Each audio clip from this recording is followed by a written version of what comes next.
श्री राम ज्योतिष India YouTube channel में सभी ज्योतिष प्रेमियों का स्वागत है।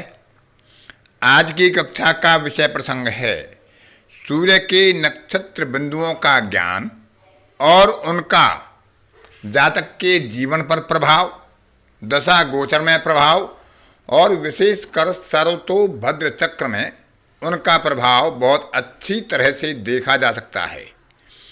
इनको सूर्य के उपग्रह भी कहा जा सकता है। सूर्य के नक्षत्र के आधार पर इनका निर्धारण होता है। जो सूर्य का नक्षत्र जन्म काल में होता है उससे इनकी गणना की जाती है। संख्या में ये 8 होते हैं और अपना महत्वपूर्ण प्रभाव जातक के जीवन पर छोड़ते हैं।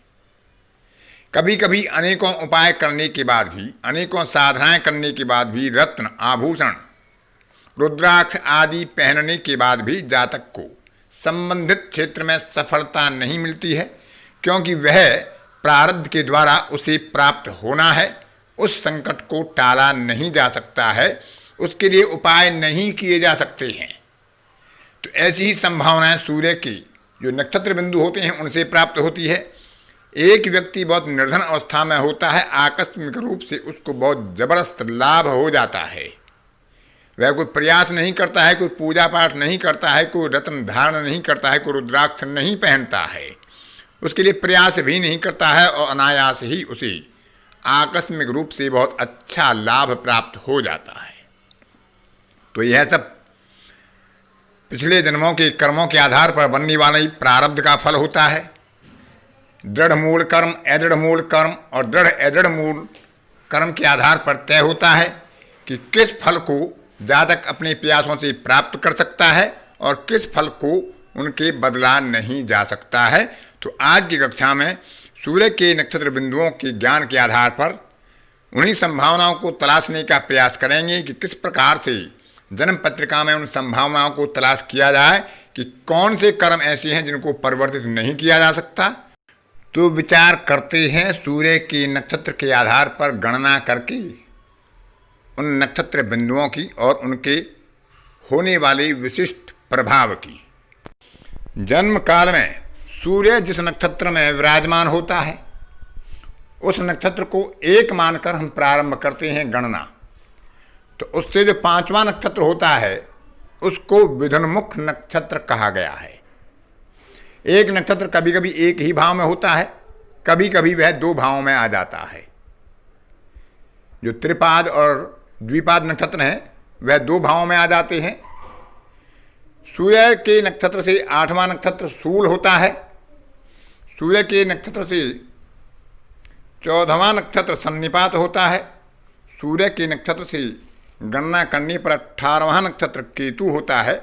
यह केतु ग्रह नहीं है, इसको अलग से विचार किया जाए। सूर्य के नक्षत्र से 21वां नक्षत्र उल्का कहलाता है। सूर्य के नक्षत्र से 22वां नक्षत्र कंप कहलाता है और सूर्य के नक्षत्र से 23वां नक्षत्र वज्र कहलाता है। सूर्य नक्षत्र से 24वां नक्षत्र निर्धात कहलाता है। जैसे इनके नाम हैं उसी नाम के आधार पर इनका फल भी होता है और जातक के जीवन में जिस भाव में ये पड़ते हैं उन पर जैसा प्रभाव होता है, उनकी राशि स्वामी की या उनके नक्षत्र स्वामी की जैसी स्थिति जन्म पत्रिका में स्थित होती है, उन पर पड़ने वाले प्रभाव का विशेष विचार करके इन नक्षत्रों के आधार पर उस भाव के प्रभाव को देखा जा सकता है कि उस भाव का प्रभाव या फल किस प्रकार से जातक के जीवन को प्रभावित करेगा और कौन से ऐसे फल हैं जो उसे निश्चित रूप से मिलने वाले होंगे, जिनको बदला नहीं जा सकता है, भले ही वह शुभ फल हों या अशुभ फल हों। तो अब देखते हैं कि 8 नक्षत्र बिंदुओं का प्रभाव जातक के जीवन में क्या होता है और किस प्रकार से वे जीवन को प्रभावित करते हैं। सर्वतोभद्र चक्र में इन पर होने वाले वेद का विशेष प्रभाव देखा जा सकता है और जीवन में जब भी उनके ऊपर से किसी अशुभ या शुभ ग्रह का गोचर होता है तो शुभ फलों में और अशुभ फलों में उस समय उनका अनुभव किया जा सकता है। विधुनमुख जो नक्षत्र बिंदु है या जिसे आप उपग्रह कह सकते हैं उसका अर्थ होता है व्यक्ति के सामने, यानी विधुन, सम्मुख और मुख, चेहरा, चेहरे के सामने, यानी अपने जीवन में अपने सामने प्रकट होने वाले फल, जिनका जातक पहले से पूर्वानुमान या पूर्वाभास कर लेता है।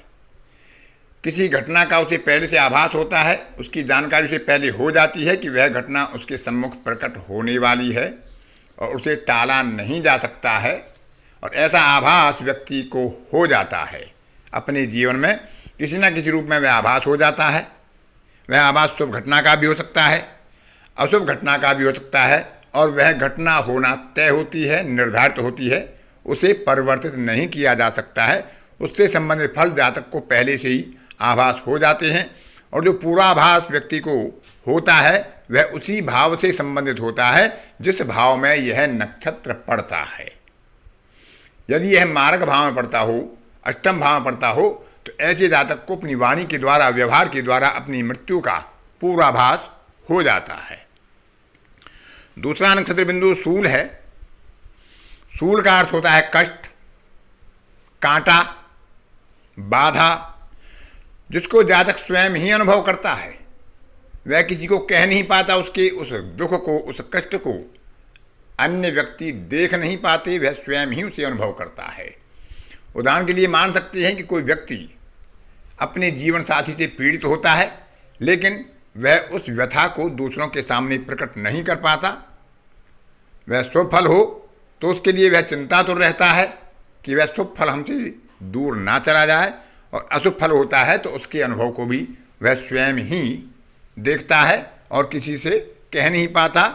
वह नक्षत्र जिस भाव में होता है उस भाव से संबंधित कोई ना कोई कष्ट, अज्ञात कष्ट, जिसे वह व्यक्ति स्वयं जानता है, उस व्यक्ति के जीवन में बना रहता है।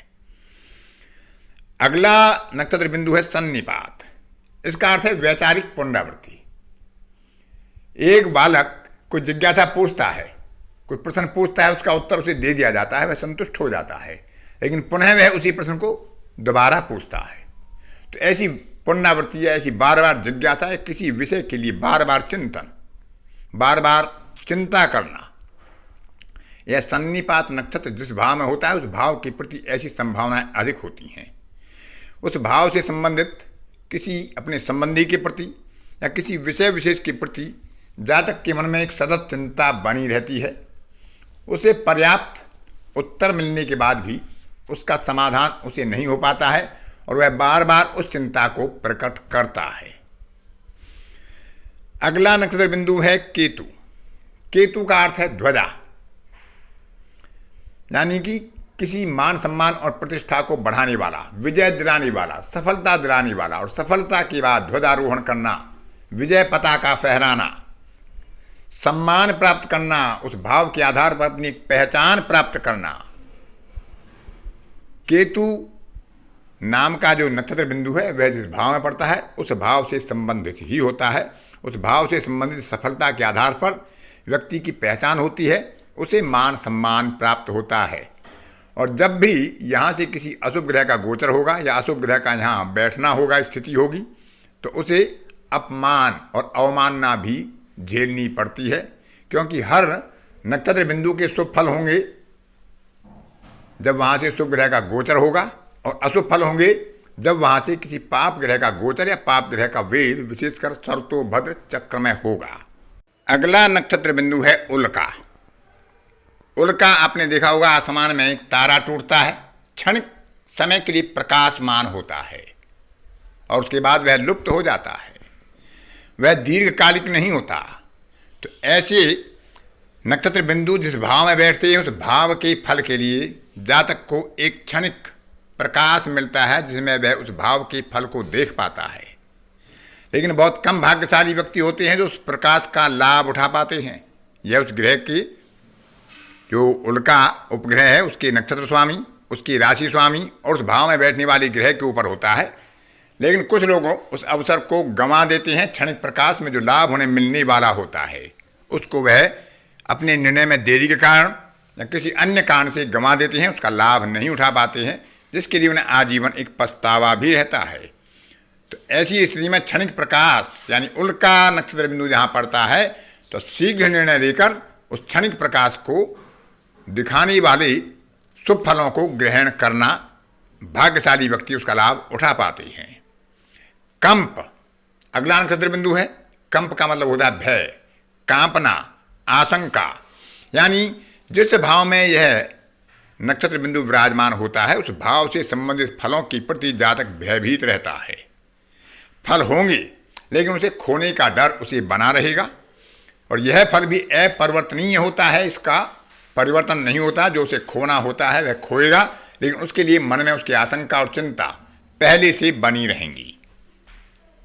अगला नक्षत्र बिंदु होता है वज्र, कठोर, जिसका अर्थ होता है दृढ़, ठोस, यानी उस भाव से संबंधित फल की प्राप्ति के लिए व्यक्ति किसी भी बाधा से टक्कर ले सकता है। वह अपने निर्णय को नहीं बदलता है। उनकी फल प्राप्ति के लिए वह किसी भी सीमा तक जा सकता है, और यदि ऐसी स्थिति आती है तो इन फलों को बदला नहीं जा सकता, जातक को रोका नहीं जा सकता। किसी भी प्रयास के द्वारा, किसी भी उपाय के द्वारा उस होने वाली घटना को नहीं टाला जा सकता। अंतिम और 8वां नक्षत्र बिंदु है निर्धात, दृढ़ संकल्प, यानी दृढ़ निश्चय होता है। संबंधित निर्णय जो जातक ले लेता है उसका परिवर्तन नहीं किया जा सकता। वह अपने निर्णय पर अटल रहता है, अपने निर्णय पर आगे बढ़ता है। यदि पाप ग्रह वहाँ पर होंगे हैं या उस समय पर कोई पाप ग्रह का वेद वहाँ से होता है तो उसे अशुभ फल प्राप्त हो सकते हैं, लेकिन उसके निर्णय को बदलना संभव नहीं हो पाता है, और उसका शुभ या अशुभ फल अपने निर्णय के आधार पर उसे प्राप्त करना ही होता है। तो इस तरह से ये 8 उपग्रह या 8 नक्षत्र बिंदु जो सूर्य के हमारे प्राचीन ज्योतिषकारों ने बताई हैं उनका वर्णन आपके सामने किया। आगे किसी कुंडली पर कभी सर्तोभद्र चक्र के साथ इसका प्रयोग करके देखेंगे कि किस प्रकार से किसी जातक के निर्णय को नहीं बदला जा सकता है किन्हीं भी उपायों के द्वारा, और वह घटना उसके जीवन में होती हैं, और कैसे इन नक्षत्र बिंदुओं का जातक के जीवन पर प्रभाव पड़ता है। वे उसके जीवन को आकस्मिक रूप से ग्रहों के गोचर और वेद के आधार पर कैसे प्रभावित कर देते हैं। आगे किसी कक्षा में उसका विचार करेंगे। आज की कक्षा में इतना ही। अन्य किसी कक्षा में फिर किसी नए विषय के साथ आपसे मुलाकात होगी। तब तक के लिए अपनी वाणी को विराम देता हूँ। धन्यवाद।